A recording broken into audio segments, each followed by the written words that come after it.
Good day, Junior Tuckies. Welcome to this English home language lesson for grade 8.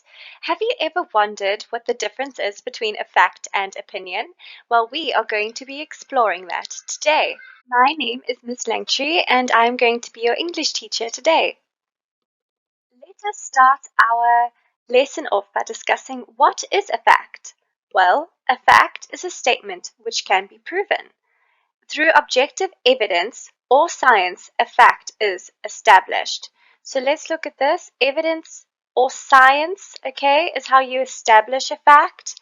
So you need proof of some kind to prove that you are dealing with a fact. Okay, so I want you to associate fact, the word fact and factual information, with stone cold evidence that cannot be debated or disputed. Okay, so let us quickly look at some factual examples. Right, the sky is blue. Okay, look at the sky. That's your evidence right there.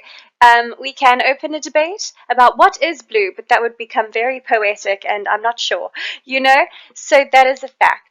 Let's look at another one. There are 7 days in a week. Yep. Abraham Lincoln was the first president of the United States. These are facts which can be proven. Okay, so something that's important to note is the word objective. We will be just quickly, I'll give you the definition in our next slide quickly. But objective just means that there's no emotion or bias or one-sidedness, okay, brought to the table when it comes to facts. All right, so it's not something because it's so factual. It's not something that should be up for negotiation. Okay, so if somebody says tandoori chicken is the best way to make chicken in the world, like there are lots of people who could argue that that is incorrect, and they could bring forward, their honey mustard chicken, or I don't know. Oh gosh, I'm going on a tangent. But do you know what I mean? So when someone gives their opinion, it's very open for other people to bring their opinion too. It's not necessarily a fact that is backed by proof, evidence, or some kind of science experiment.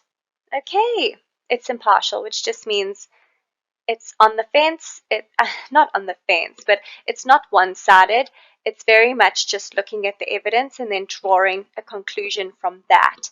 So it's impartial, okay? It doesn't take a side or a part. Okay, let's look at this lovely young scientist down here. She is staring at what I believe is a DNA strand. A DNA, so our DNA is inside of our bodies. It's connected to our genetics. And the fact is that a single strand of DNA is thousands of times thinner than a single strand of human hair. Isn't that incredible? Think about how thin a hair is. We're talking thousands of times smaller, guys, and that is something that is found inside of us in our genes, which we've gotten from our ancestors, and we shall, if you decide to have kids, whatever, you will be passing your genetic makeup, so your DNA onto offspring. Okay, let us look at this businessman reading a business magazine. Oh gosh, my arrow is terrible, but that's not important. Okay, he has a fact to share with us, and the fact is that on the 30th of December 2022, the rand is 17 rand 6 cents to the dollar. So for every dollar, you pay 17 rand and 6 cents. Okay, right. So if you write anything down, guys, I'd like you to write down that facts are objective, which means that facts are not influenced by personal feelings or opinions when it comes to considering and representing. So facts are about evidence, okay? Facts are not about emotion. They are objective. Right. So we've heard about what a fact is. Let's move on to what an opinion is. Okay? So let's look at the definition over here. An opinion is a statement which is subjective. Opposite of Objective is subjective. All right. An opinion depends on the person and their lived experience. Okay, we bring our bias to the table and your emotions to the table and how you see things, and it's going to definitely shape your opinions on certain topics. Okay, an opinion is somebody's point of view, and it cannot be proven per se. It can be explained and reasoned with, but it's not a fact. Okay, it's just how somebody feels. So an example of an opinion could be, my hairstylist does the best haircuts in the world. That's great, Tiffany. Okay, but I'm sure there's a competition where they prove that, and then that could become more factual. But as it stands, it's an opinion. The color blue is the best color in a home. Possibly, okay, but that's how you feel about the situation. Maybe somebody's grown up with a lot of red and they think red is the best color to have in a room. Do you know what I mean? Okay. 30 years old is too old to get married. Ha! This is the funniest one I've ever heard. Okay, it's definitely not true. In fact, they say that if you get married after 30, your marriage has a greater chance of survival because you're locked in with that person forever and ever. Yes? Okay, so I've just debated an opinion. I've just risen to the bait and I've kind of given a counter opinion. Do you know what I mean? From my point of view. Okay, so do you see, read the definition again, how an opinion is a statement which is subjective, one-sided, and it depends on the person and their experience. Okay, an opinion is never 100% objective or accurate. Okay, Donald Trump, he had some one-liners, boy, and he used to express his opinions like nobody's business. For an English teacher listening in on the news and hearing, I know the best words, like, okay, according to whom? That is definitely your opinion, sir. So yes, associate opinions with warmth, with feelings, compared to the facts, which are cold and hard and evidence-based. Let's just look at the bottom here, guys. Give your opinion. What is the best dessert in the world? That's a tough one. Excited to know your opinion. How good is this day for you? Personally, it's been pretty good. I'm making videos, which is so fun. What is the least productive day of the week? Oh, goodness. I hope that your answers are maybe a weekend, but for me, it's Fridays. I'm terrible on a Friday. Oh dear. But yes, those are my opinions. What are yours?